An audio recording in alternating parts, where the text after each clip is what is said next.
Gusto mo bang magpa-install ng Starlink? Narito ang mga proseso. Una, magsasagawa muna kami ng site inspection para i-check ang lugar kung saan ilalagay ang Starlink. Tinitingnan namin kung may sapat na signal, clear ang view ng sky, kung saan ilalagay ang mga wire, kung saan ilalagay ang mga piping, ilang metros ang gagamitin, kung saan ang pinaka-the best na location, at dapat malaman nyo kung commercial or residential.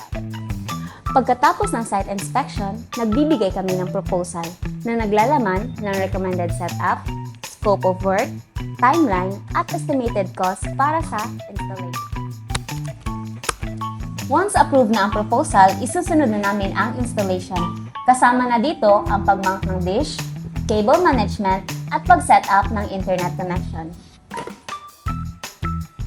Sa last step, gagawin ang turnover kung saan ititest ang connection.